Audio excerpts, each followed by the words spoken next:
আসসালামু আলাইকুম। আমার হাতে নতুন টাকা, 100 টাকার নোট। হ্যাঁ, নতুন টাকা বের হয়ে গেছে ডিসেম্বর মাসে, বিজয়ের মাসে। এই 100 টাকার নোট থেকে কি নাই মনে করেন তো একটু। এই যে বঙ্গবন্ধু শেখ মুজিবুর নাই। হ্যাঁ, এখানে আছে, আমার বাম হাতেরটা আছে, এই ডান হাতেরটা নাই। দুইটা টাকাই চলবে, কিন্তু কোনোটা নিষিদ্ধ না, কিন্তু দুইটাই চলবে। বঙ্গবন্ধুও চলবে, আবার এই নতুন টাকাও চলবে। ঠিক একইভাবে এখন চলতেছে এই যে আমাদের টক শোতে। এই বঙ্গবন্ধুকে নিয়ে কিন্তু এখন অনেক টানাটানি হইতেছে। এই মাসটা তো বঙ্গবন্ধুর বিজয়ের মাস। এই মাসে 1 তারিখ থেকে পুরো মাস চলতো, তো ওনার ভাষণ চলতো, চারিদিকে খিচুড়ি রান্না, বিরিয়ানি রান্না, তেহারি রান্না, এবং সেটার জন্য গ্রাম থেকে, শহর থেকে, দোকান থেকে, স্ট্যান্ড থেকে, কোন স্ট্যান্ড, টেম্পো স্ট্যান্ড, ওইখান থেকে চাঁদা তোলা, এইসব চলতো। এই মাসটা খুব গরম থাকতো। হ্যাঁ, চারিদিক থেকে চেতনা আর চেতনা, এই চেতনার ব্যবসাটাও হইতো। আর ওই চেতনা নিয়েই কিন্তু এখন ওই নিকোলের মধ্যে আর ব্যারিস্টার শাহরিয়ারের মধ্যে একটা ভেজাল লেগে গেছে। এটা খুব আলোচনার মধ্যে, সবাই এটা নিয়েই আলোচনা করতেছে, আমিও কিছুটা আলোচনা করি।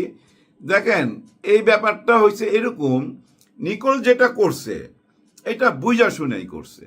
আপনারা একটা জিনিস মনে রাখতে হবে, ক্যামেরার সামনে সবাই অভিনয় করে।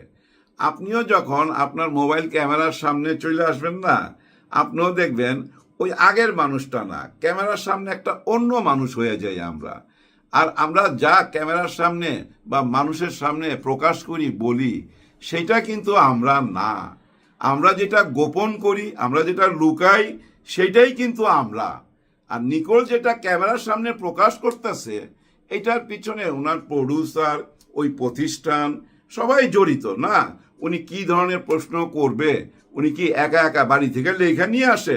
না না না, ওইখানে একটা ইউনিট আছে, প্রডিউসার আছে, ওনারা এগুলা সাজায়া দেয়। উনি আইসা মেকআপ নিয়ে ওই স্যুটটা পইরা সামনে দাঁড়ায় যায়, আর যাদেরকে দাওয়াত কইরা আনা হয় তাদেরকে টার্গেট করেই প্রশ্ন লেখা হয়। দেখেন, উনি পানি লাগবে পানি, এটা বইলা ভাইরাল হয়েছিল, সবাই চোখে পানি পড়ছিল। ওইখান থেকেই কিন্তু নিকোল আলোচনায়। তারপরে চলে গেল কোথায়?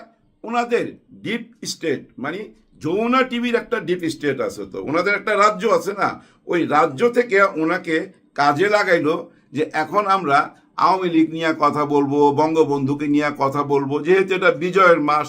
কিন্তু এটা কিন্তু উনি আরো আগে থেকেই শুরু করছে। যেমন ওই যে ফারহানা রুমিকে নিয়ে আসা, রুমিন ফারহানা এবং ওই যে জাহিদ সাহেব এবং আরো অনেককে আইনা 32 নিয়ে প্রশ্ন করত, আর তারাই 32 নিয়ে বলতো এটা একটা মব জাস্টিস। এইখানে এমন আলোচনা হয়েছে, ওই পিনাকি ভট্টাচার্য, ইলিয়াস হোসেন, তাদেরকে নিয়েও কথা বলছে। যেমন ওই যে আনিস আলমগীর, ওনাকে আইনা প্রশ্ন করছে পিনাকি ভট্টাচার্য আর ইলিয়াস হোসেন নিয়া। আর উনি তো তাদের উপরে খেপা, কারণ তাকে বাস দিছে, এই আনিস আলমগীরকে বাস দিছে। উনি এতটা খেপা যে উনি মুখ খোলা শুরু করলো, ওই কথাগুলা ভাইরাল হইল। তার মানে কি জানেন, নিকোল তার ডিউটি পালন করতেছে। তার কন্টেন্টটা তাকে ভাইরাল করতে হবে, হিট করাইতে হবে। ইউটিউব একটা ইন্ডাস্ট্রি, এই ইন্ডাস্ট্রি থেকে ভাই সবাই পয়সা কামায়।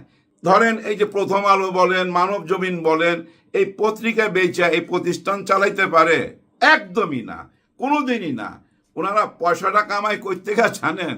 এই ইউটিউব থেকে, ফেসবুক থেকে। যেমন এই যে আমাদের চ্যানেলগুলা দেখেন, এই চ্যানেলগুলা ওনাদের অনুষ্ঠান কইরা যা কামায়, ওইটা দিয়ে কিন্তু চ্যানেল চালাইতে পারে না। এর মধ্যে দেখেন নাই অনেক সাংবাদিকের চাকরি চলে গেছে? কেন চলে গেছে? বেতন ঠিক মতো দিতে পারে না। কিন্তু ইউটিউব ইন্ডাস্ট্রি আসার পর আবার জায়গা উঠছে। ফেসবুক আর ইউটিউবের কারণেই কিন্তু এই চ্যানেলগুলো টিকে গেছে। দেখেন না, প্রত্যেক 10 মিনিট পর পর ক্লিপ ছাড়তে থাকে, ছোট ছোট রিল ছাড়তে থাকে। একটা খবরকে 20টা টুকরা করে, একটা অনুষ্ঠানকে 20টা টুকরা কইরা, ছোট ছোট পার্ট কইরা দিতে থাকে, আবার পুরাটাও দেয়। তার মানে কি জানেন, এটা একটা ব্যবসা প্রতিষ্ঠান। প্রত্যেকটা চ্যানেলই এই বিজনেসের সাথে জড়িত। কিন্তু ওনাদের অনেকগুলা অনুষ্ঠানের মধ্যে টক শো হচ্ছে গিয়া এই মুহূর্তে হাইলাইট। কারণ দেশ নিয়ে জনগণ ভীষণভাবে চিন্তিত, যার জন্য অনেকেই টক শো দেখে। আর এই টক শোগুলোর জন্য কিছু নির্দিষ্ট মানুষ আছে, ওনারা হচ্ছে ওই টক শোর অভিনেতা বলতে পারেন এবং বুদ্ধিজীবীও বলতে পারেন। আবার বুদ্ধিজীবীর আগে একটু ভাড়াটিয়া কথাও লিখে দিতে পারেন যে ভাড়াটিয়া বুদ্ধিজীবী, কারণ ওইটা ওনাদের পেশা। কিন্তু এটা মাথায় রাখেন, কেউ কিন্তু ফাও কথা বলতে যায় না এই চ্যানেলগুলাতে। 3,000 টাকা কইরা কনভেন্স পায়, হ্যাঁ কনভেন্স 3,000 টাকা কইরা দেয়। আর যারা স্টার বক্তা তাদেরকে 5,000 দেয়, আবার 2,000ও আছে। ইদানিং কিছু নতুন মুখ চলে আসছে, আর আগের কিছু মুখ নিয়ে এই টক শোগুলো চলতেছে। এই মুখগুলাই দেখবেন প্রত্যেক চ্যানেলে ঘুইরা ঘুইরা বয়ান তৈরি করে।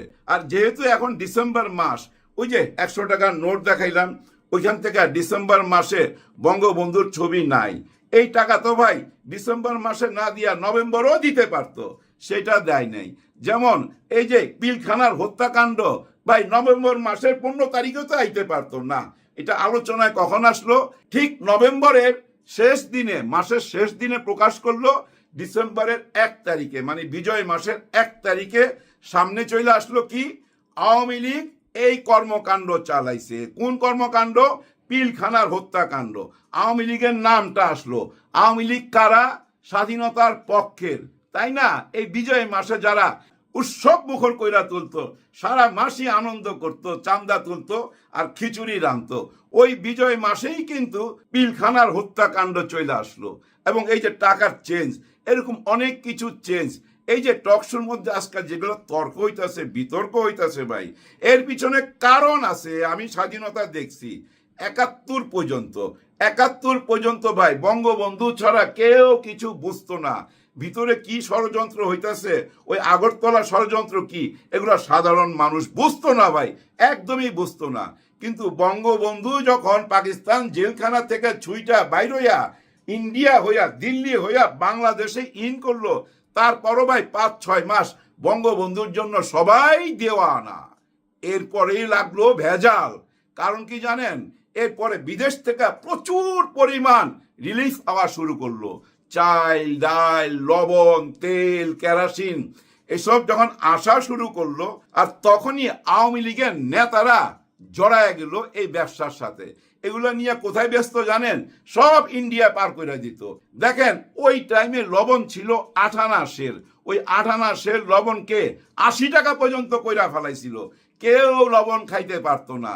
74-এর যে ভাই দুর্ভিক্ষ হয়েছিল, হায় হায়, আপনারা দেখেন না ভাই, সারাদিনে এক বেলা খাইতে পারতাম, বুকের হাড্ডি বাইরে হয়ে গেছিল। কত মানুষ যে নিজের চোখের সামনে মারা গেছে না খায়া, শুধু না খায়া। দেখেন বঙ্গবন্ধু এগুলো নিয়ে কিন্তু চিন্তিত ছিল। উনি নিজেই বলছে আমি পাইছি চোরের খনি। হ্যাঁ, উনি নিজেই বলছে যে আমি একটা চোরের খনি পাইছি। ওনার যে এমপি পরিষদ ছিল এদেরকে উনি নিজের মুখেই চোর বলছে। এমন কথাও বলছে যে আমার কম্বল কই, 7.5 কোটি কম্বল আসছে, 7.5 কোটি জনগণ, আমার কম্বল কই, এই চোরের দল আমার কম্বল কই, এমন কথাও তো বলছে। তার মানে কি জানেন? দেশটা এমন একটা জায়গায় পৌঁছায় গেছিল, আওয়ামী লীগের নেতা কর্মী, এমপি, মিনিস্টার সবাই ভাই চুরির সাথে জড়ায় গেছিল। এই চোর ডাকাতদেরকে সামাল না দিতে পাইরা বঙ্গবন্ধু ভাই নিজের দলকে নিষিদ্ধ করে দিছিল। আওয়ামী লীগকে নিষিদ্ধ করছিল কে? বঙ্গবন্ধু নিজেই নিষিদ্ধ কইরা বাকশাল নামে একটা দল করছিল। হ্যাঁ, বাকশাল। তার অর্থ কি দাঁড়াইলো? 72 থেকে 74 পর্যন্ত আওয়ামী লীগ এমন এমন অপকর্ম করছে, আওয়ামী লীগের নেতাই আওয়ামী লীগকে নিষিদ্ধ করছে। দেখছেন আওয়ামী লীগ আগে থেকেই, অতীত থেকেই অপরাধের সঙ্গে জড়িত। এই যে গত 16 বছর যা দেখছেন না, ওই 16 বছরকে আপনি কিচ্ছু মনে হবে না।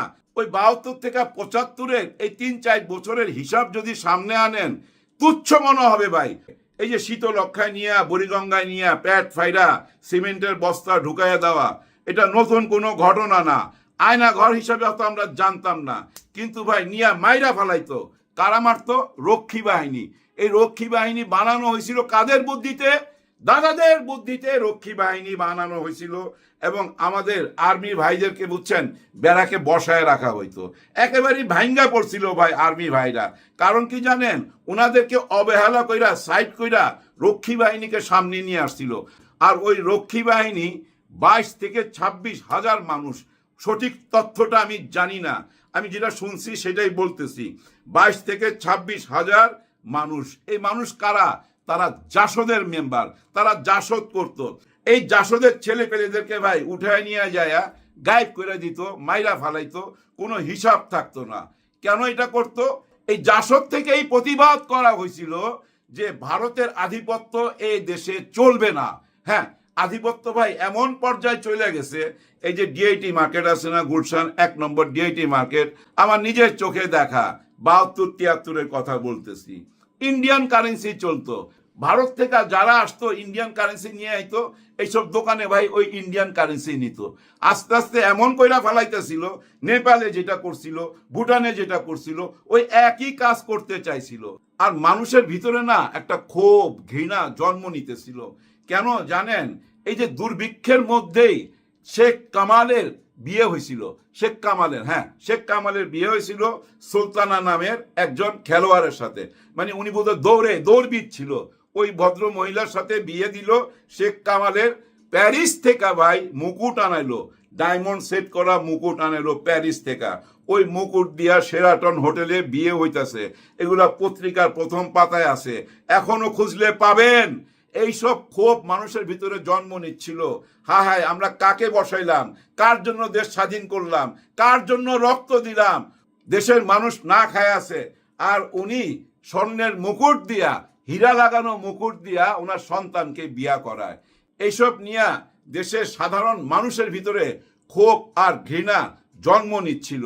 আর ওই ব্যাপারটাই জানা গেছিল এই আর্মির ভিতরে কিছু সৈনিক, যে দেশের মানুষ কি চায়, ওই মনের কথাটা জানা গেছিল বলেই কিন্তু 15ই আগস্ট আসছিল।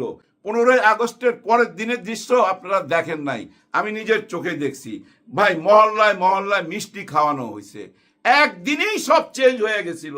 আগের দিনও কেউ মুখ খুলতে পারতো না, আর পরের দিন দেখেন মিষ্টি খাওয়া হচ্ছে, মসজিদে মসজিদে মোনাজাত করা হচ্ছে। ওই মোনাজাতের মধ্যে বলা হচ্ছে কাফের থেকে আমাদের দেশকে আল্লাহ মুক্ত করছো, এরকম কথা বলা হয়েছে জুম্মার নামাজে। আপনারা যারা আমার বয়সী, আমি মিথ্যা বললাম কিনা একটু কমেন্ট করে জানাবেন। এরকম দৃশ্য আমার নিজের চোখে দেখা। যে বঙ্গবন্ধুকে সবাই ফুলের মালা দিয়া মাথার তাজ বানাইছিল, একদিনেই ওনাকে ছুঁইরা ফেলা দিয়া ওই যে খন্দকার মোস্তাককে নিয়ে আসলো। দেখেন খন্দকার মোস্তাক যে আসলো, কই থেকে আসলো? এই খন্দকার মোস্তাক বঙ্গবন্ধুর একদম কাছের মানুষ, ঘরের মানুষ। সপ্তাহে 4 দিন একসাথে ভাত না খাইলে ওনাদের ভাত হজম হয় না। দেখেন বঙ্গবন্ধুর মৃত্যুর পর কেউ কিন্তু ভাইগা যায় নাই। এই জুলাই গণ অভ্যুত্থানে যেভাবে 300 এমপি এবং মসজিদের ইমাম সহকারে পুলিশ, আর্মি অনেকেই তো ভাইগা গেছে, তাই না? কিন্তু 75-এর 15ই আগস্টের পর কেউ ভাগে নাই ভাই, সবাই ছিল। আর ওই সবাইকে নিয়েই, ওই আগের এমপি মিনিস্টার, এই সবাইকে নিয়েই মোস্তাক আবার নতুন সরকার গঠন করলো। চিন্তা করেন, তার মানে কি বঙ্গবন্ধুর ইমেজটা একেবারে তলানিতে চলে গেছিল। ওই তলানি থেকে বঙ্গবন্ধুকে আবার টাইনা তুইলা বাইর কইরা উনার মূর্তি বানানো শুরু করলো। 10,000 কোটি টাকা খরচ করছে, সারা বাংলাদেশে উনার মূর্তি বানাইলো। এবং স্কুল কলেজের বইয়ের মধ্যে সব জায়গায় বঙ্গবন্ধু জাতির পিতা এটাই শিখানো হইলো। জয় বাংলা, জাতির পিতা, এসব নিয়ে কেউ যদি ভাই টু শব্দ করতো, একটা স্ট্যাটাস দিত, ওই রাইতেই তাকে তুইলা নিয়ে চলে যাইতো। ওই আগে সেই রক্ষী বাহিনীর কাহিনী আবার ফেরত আসলো। 16 বছর আমরা কি দেখে আসছি? ওই যে একই ঘটনা, ওই একই ঘটনার কারণেই কিন্তু আজকে দেখেন ওই যে টাকা থেকে উনার ছবি হাওয়া হয়ে গেছে। এইভাবে উনি হারায় যাবে, হারায় যাইতে বাধ্য। কেন জানেন? ওনারা ওনার ইমেজটাকে সঠিক জায়গায় আনতে পারে নাই। কারণ ওনারা একটা ব্যবসা প্রতিষ্ঠান খুইলা বসছিল, সেই দোকানের একটাই প্রোডাক্ট, সেটা হইলো 71-এর চেতনা। ওরা রাজাকার, আমরা মুক্তিযোদ্ধা, আমরা মুক্তিযোদ্ধা, তোরা রাজাকার। আচ্ছা ভাই, তোরা যে রাজাকার বলিস, এই রাজাকারদের নিয়েই কেন সরকার গঠন করছিলি? আওয়ামী লীগও করছে, বিএনপিও করছে। তোরা যে গঠন করলি সরকার, এখন দেখেন ও তুই কইরা কইতাছি কেন, বেয়াদবি হয়ে গেছে। এই যে আপনারা যে সরকার গঠন করছেন, এখন কি আপনাদেরকে আইনের আওতায় আনা উচিত না? যে ভাই আপনারা কেন রাজাকারের গাড়িতে জাতীয় পতাকা দিছিলেন? আপনারা কেন তাদেরকে নিয়ে সরকার গঠন করছিলেন? তখন আপনারা তাদেরকে স্বীকৃতি দিলেন, তখন তাদেরকে মাইনা নিলেন, এখন মানতে পারতেছেন না। কেন মানতে পারতেছেন না? এইটুক বইলা ভিডিওটা শেষ করে দেই। দেখেন, ইসলামবাদী একটা রাজনীতি এই দেশে জায়গা উঠতেছে, এই খবরই চারিদিকে ছড়ায় গেছে। এইটা ওনারাও বুঝা ফেলাইছে, পাশের দেশ থেকেও বুঝা ফেলাইছে, এবং আমেরিকা বলেন, চীন বলেন, এরাও বুঝা ফেলাইছে। দেখেন, ডাক্তার শফিকুর রহমান স্যার চীনও গেছে, আমেরিকাও গেছে, সব জায়গায় যোগাযোগ হইতাছে। তারা কেন সমর্থন দিতেছে? এর পিছনে কারণ কি? এর পিছনে কারণ নরেন্দ্র মোদী। নরেন্দ্র মোদী যে হিন্দুবাদী রাজনীতিটা করে, সেই রাজনীতিটা অনেক দেশেই পছন্দ করে না। আশেপাশে যতগুলো দেশ আছে তারাও পছন্দ করে না। পৃথিবীতে ভাই স্বীকৃত দেশ, হিন্দু দেশ নেপাল, ভারত না, কিন্তু নেপাল হচ্ছে একমাত্র হিন্দু দেশ। কিন্তু দেখেন, ওই নেপালে কি এরকম কোনো কথা শুনছেন মুসলমানদেরকে নিয়ে?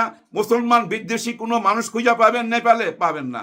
কিন্তু হিন্দুস্তানে পাবেন, কারণ ওই যে হিন্দুবাদী রাজনীতির জন্য ওরা যা ইচ্ছা তাই করবে, সবই মাইনা নিতে হবে। এটা কি হইতে পারে? না। যার জন্য ওই যে ইসলামবাদী রাজনীতি দরকার। লোহাই তো লোহাকে কাটে। এই ভারতকে 54 বছর ঠেকানো যায় নাই, কোনো নির্বাচিত সরকার আইসা ঠেকাইতে পারে নাই। তলে তলে হাত কইরা রাহুর গ্রাসের মতো। ওই যে সূর্য গ্রহণ দেখছেন না, চন্দ্র গ্রহণ, সূর্য চন্দ্ররে গিলা ফালায়, আবার চন্দ্র সূর্যরে গিলা ফালায়। এইভাবে ভারত বাংলাদেশকে গিলা ফালাইতাছিল ভাই, একেবারেই গিলা ফালাইতাছিল। ওইখান থেকে যদি আপনি বাইরে হয়ে আসতে চান, তাহলে ডক্টর মোহাম্মদ ইউনূস স্যারের ওই কথাটাকে মাথায় নিতে হবে। পিছনে যাওয়ার কোনো রাস্তা আমাদের নাই, সামনে যেতেই হবে। ওই কথার অর্থ কি জানেন? ওই 54 বছরের ইতিহাসে আর ফিরত যাওয়ার কোনো রাস্তা নাই। রিসেট বাটনের চাপ দিতে হবে। এর মানে 71কে ভুলে যাওয়া না। 71 আমাদের স্বাধীনতা। কিন্তু আপনি 71কে দোকানের প্রোডাক্ট বানায় ব্যবসা বাণিজ্য করবেন, সেটা তো হইতে পারে না। সেইভাবে তো দেশ উন্নতি হবে না। এটা তো আমরা বুঝাই ফেলাইছি গত 54 বছরে। এখন আর বুঝাইবার কিছু নাই। ডক্টর মোহাম্মদ ইউনূস স্যার ঠান্ডা মাথায় এমন একটা দিকে দেশকে নিয়ে যাচ্ছে, যেখান থেকে আর পিছনে যেন ফিরতে না পারে। সামনেই যাইতে হবে, সামনে যাওয়া ছাড়ার কোনো উপায় নাই। কারণ ওইটা ওয়ান ওয়ে রোড, আর ওই রোডের শেষেই আছে নতুন বাংলাদেশ। আসেন, সবার জন্য সবাই দোয়া করি। দুশ্চিন্তার কিছু নাই, সবার জন্য সবাই দোয়া করবেন। আল্লাহ হাফেজ।